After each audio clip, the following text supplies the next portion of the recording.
Bonjour à tous, dans cette vidéo nous allons corriger l'exercice 33 page 104 dans lequel il est question d'étudier la cinétique d'une réaction chimique.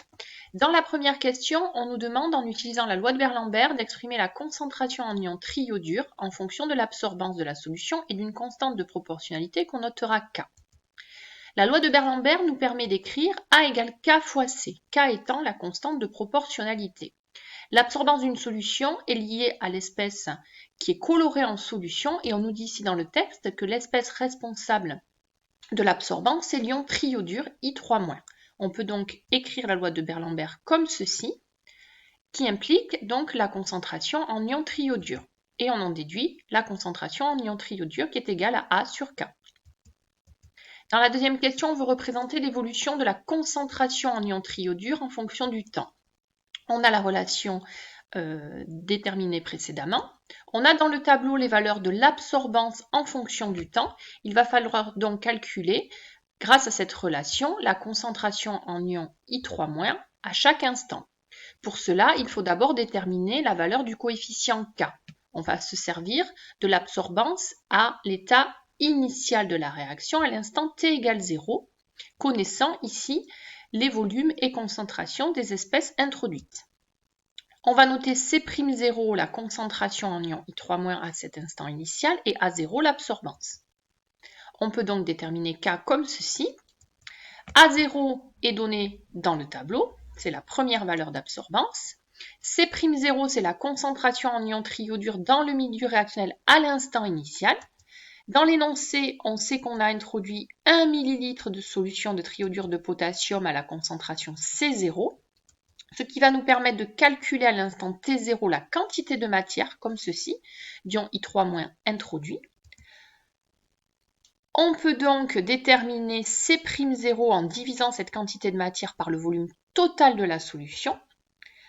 On a introduit également 20 ml de propanone et 200 ml d'eau, ce qui nous fait un volume total, avec les 1 ml de triiodure, de 221 ml qu'on convertit en litres, et donc une concentration molaire C'0 de 4,5 10-5 mol par litre.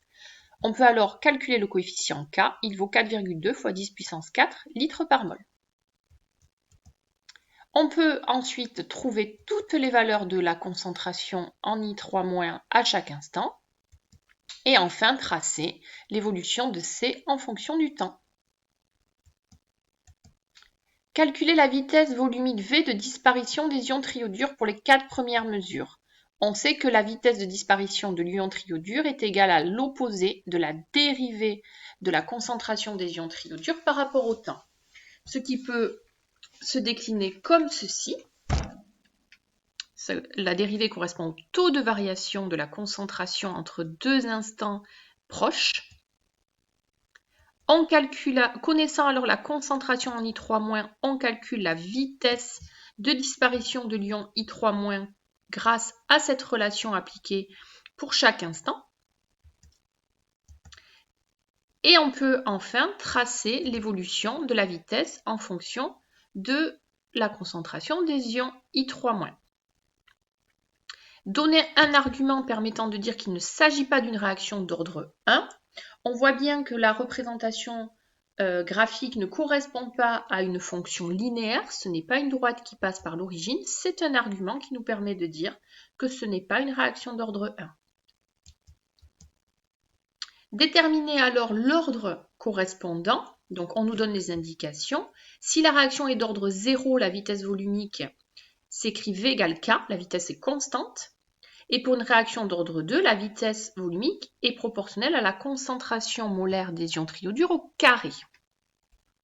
On veut donc déduire l'ordre de la réaction. D'après le graphe obtenu précédemment, on peut penser que la vitesse est plutôt égale à une constante